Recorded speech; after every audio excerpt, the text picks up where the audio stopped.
in celebration of being alive, by Dr. Christian Barnard. About the author.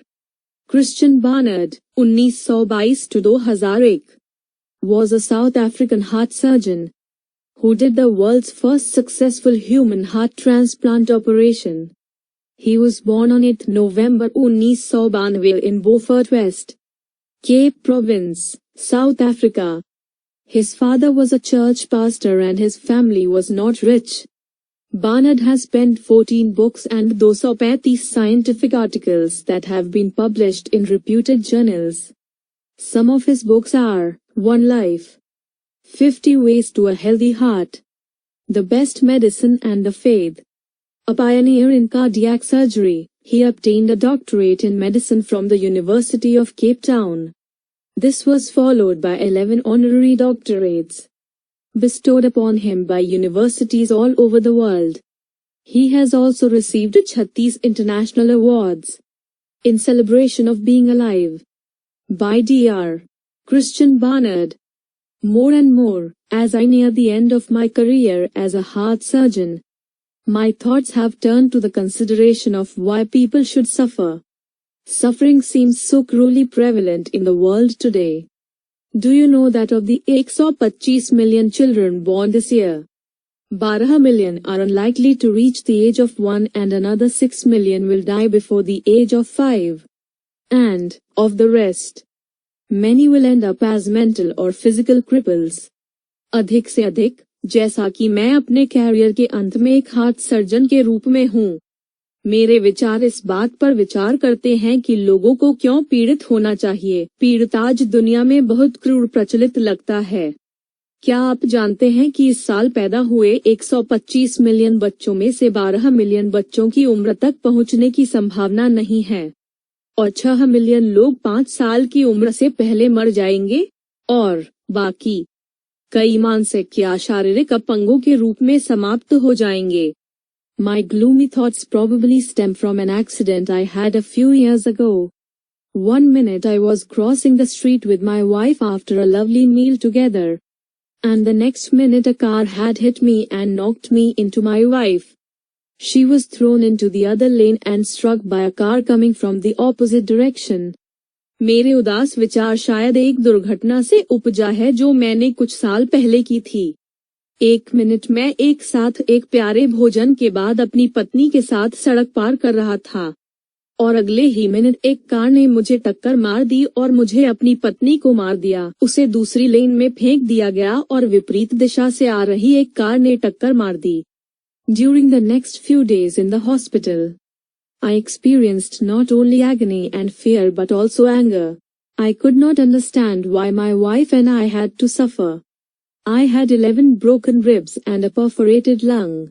My wife had a badly fractured shoulder. Over and over, I asked myself, why should this happen to us? I had work to do, after all. There were patients waiting for me to operate on them. My wife had a young baby who needed her care. अस्पताल में अगले कुछ दिनों के दौरान मैंने न केवल पीड़ा और भय का अनुभव किया, बल्कि क्रोध भी। मैं समझ नहीं पा रहा था कि मुझे और मेरी पत्नी को क्यों भुगतना पड़ा। मेरे पास 11 टूटी हुई पसलियां और एक छिद्रित फेफड़ा था। मेरी पत्नी के कंधे में बुरी तरह से फ्रैक्चर था। बार बार मैंने खुद से पूछा, हमारे साथ ऐसा क्यों होना चाहिए? मुझे काम करना था। आखिरकार वहां मरीजों को मेरे लिए उन पर काम करने के लिए इंतजार कर रहे थे। मेरी पत्नी का एक छोटा बच्चा था जिसे उसकी देखभाल की जरूरत थी। My father, had he still been alive, would have said, "My son, it's God's will. That's the way God tests you. Suffering ennobles you, makes you a better person." मेरे पिता, क्या वह अभी भी जीवित थे? उन्होंने कहा था, मेरा पुत्र, यह ईश्वर की इच्छा है। ईश्वर आपकी परीक्षा लेता है। आपको कष्ट पहुंचाना आपको एक बेहतर इंसान बनाता है। But, as a doctor, I see nothing noble in a patient's thrashing around in a sweat-soaked bed, mind clouded in agony. Nor can I see any nobility in the crying of a lonely child in a ward at night. लेकिन एक doctor के रूप में मुझे एक रोगी के पसीने से लथपथ बिस्तर के चारों ओर पिटाई में कुछ भी अच्छा नहीं दिख रहा है। मन पीड़ा में डूबा हुआ है। न ही मैं रात में वार्ड में एक अकेले बच्चे के रोने में कोई बड़प्पन देख सकता हूँ। In those days, they didn't have sophisticated heart surgery.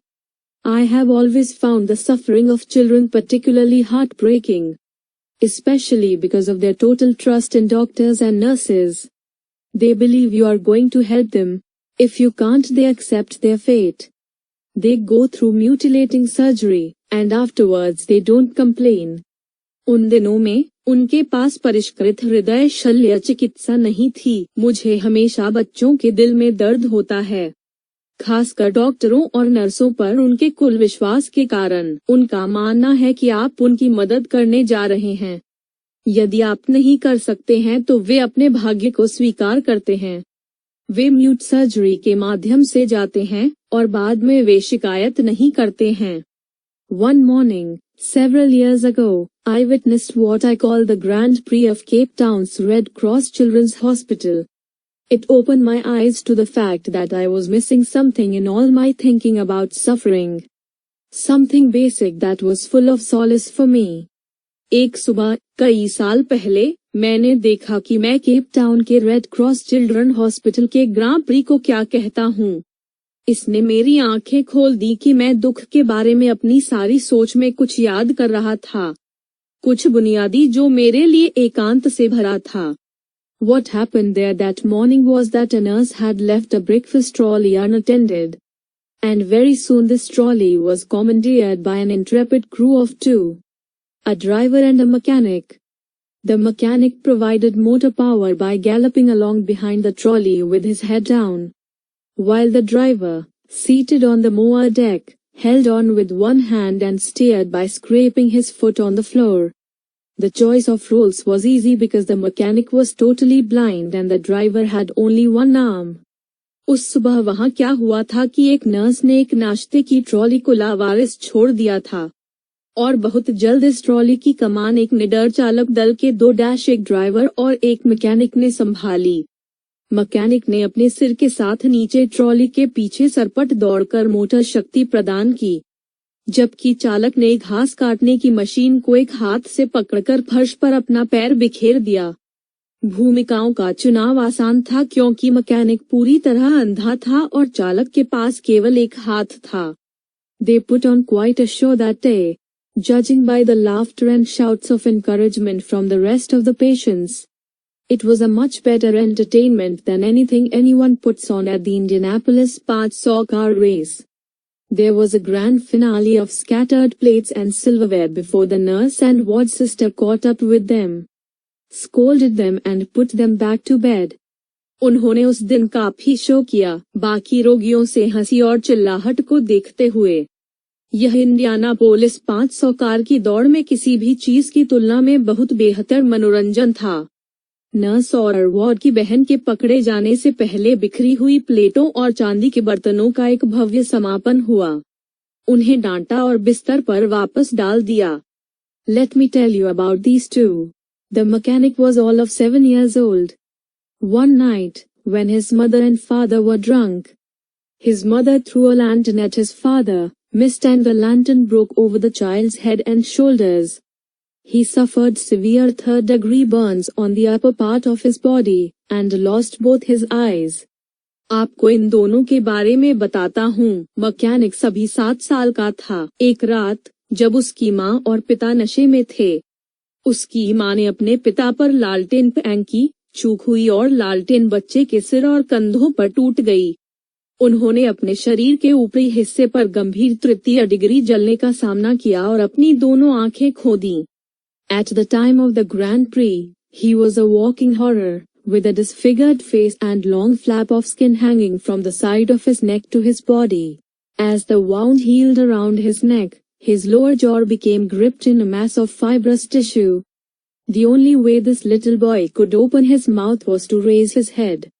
When I stopped by to see him after the race, he said, "You know, we won." And he was laughing.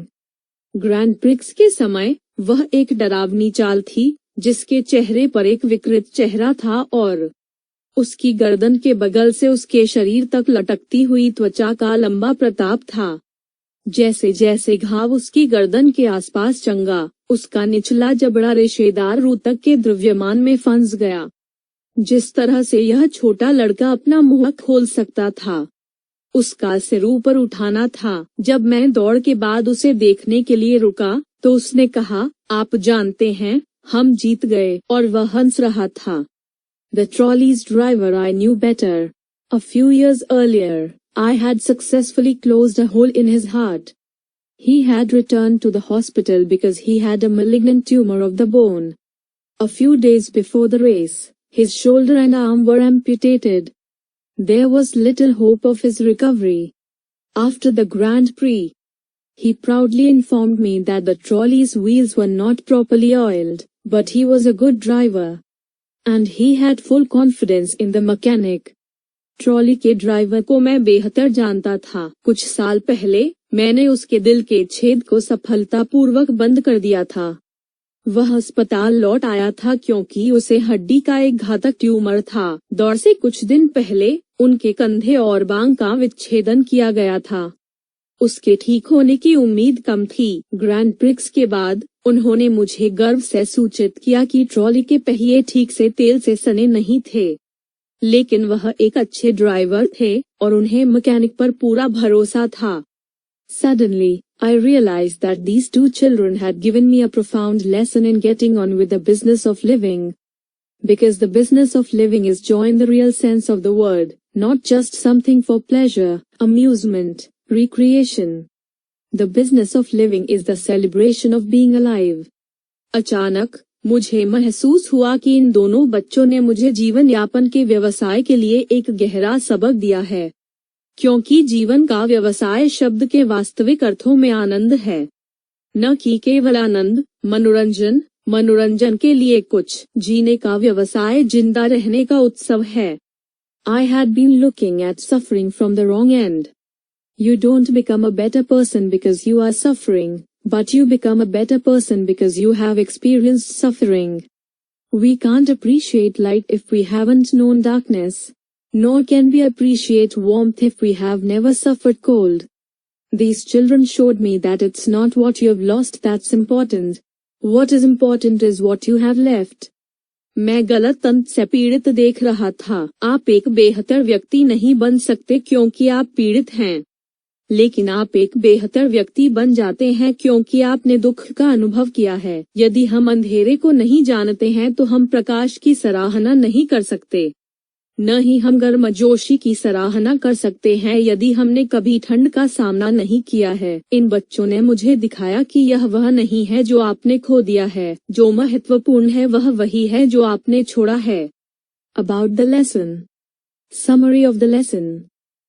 बानर एक बार एक सड़क दुर्घटना के साथ मिले थे। जब वह अपनी पत्नी के साथ सड़क पार कर रहा था, तो एक कार ने उसे टक्कर मार दी और उसे अपनी पत्नी में मार दिया। उसे दूसरी लेन पर फेंक दिया गया और विपरीत दिशा से एक कार ने टक्कर मार दी। बानर खंडित पसलियों और एक छिद्रित फेफड़े से पीड़ित थे। उसकी पत्नी के कंधे में फ्रैक्चर था। जब बानर अस्पताल में थे तो उन्होंने इस बात पर विचार किया कि उनके पिता ने क्या कहा होगा। दुख हमें परीक्षण करने, परिष्कृत करने, शुद्ध करने और ईर्ष्या करने का भगवान का तरीका है। अस्पताल में दर्द से कराहते एक मरीज या रोते हुए बच्चे के बारे में बानर ने कुछ भी महान नहीं देखा। एक दिन बानर के पिता ने उन्हें एक आधा खाया हुआ बिस्कुट दिखाया। यह पिछले एक भाई था जो उसके दिल की समस्या से मरने से पहले था। बानर ने बच्चों की पीड़ा को दयनीय पाया। बच्चे डॉक्टरों पर भरोसा करते हैं और विश्वास करते हैं कि वे उनकी मदद कर सकते हैं, यहाँ तक कि अगर वे उनकी मदद नहीं कर सकते तो वे अपने भाग्य को स्वीकार करते हैं। कई साल पहले बानर ने देखा था कि उन्होंने ग्रां प्री कहा था। दो लड़कों ने अस्पताल में नाश्ते की ट्रॉली चलाने की कोशिश की। उनमें से एक विकलांग लड़के ने एक ड्राइवर के रूप में काम किया और दूसरे ने, एक अंधे लड़के ने मैकेनिक के रूप में काम करके मोटर शक्ति प्रदान की। जब तक प्लेटें बिखरी हुई थीं, तब तक अन्य मरीज मस्ती और खेल में शामिल हो गए। मैकेनिक 7 साल का लड़का था। उनकी मां ने अपने पिता पर लालटेन फेंकी है। लालटेन को अपना निशान याद आ गया था और लड़के के सिर पर टूट गया था, जिसके परिणाम स्वरूप गंभीर जलन हुई और आंखों की रोशनी कम हो गई। ग्रैंड प्रिक्स के उस समय वह देखने के लिए एक दृष्टि थी। ड्राइवर एक और बच्चा था जिसे पहले उसके दिल में छेद के लिए बार्नार्ड द्वारा संचालित किया गया था। खूंखार हड्डी की बीमारी के लिए वह अब अस्पताल में था। उसका कंधा और हाथ कट गया था। उसके ठीक होने की उम्मीद कम थी। बार्नार्ड ने इन 2 लड़कों से जीवन के बारे में एक महत्वपूर्ण सबक सीखा। जीने का व्यवसाय जिंदा रहने का उत्सव है। उन्होंने महसूस किया कि यह वह नहीं है जो आपने खो दिया है जो महत्वपूर्ण है, बल्कि आप जो छोड़ गए हैं वह महत्वपूर्ण है। अंधेरे को जाने बिना प्रकाश की सराहना नहीं की जा सकती है, न ही शीतलता का अनुभव किए बिना गर्मी की जा सकती है। विश्लेषण का अंत।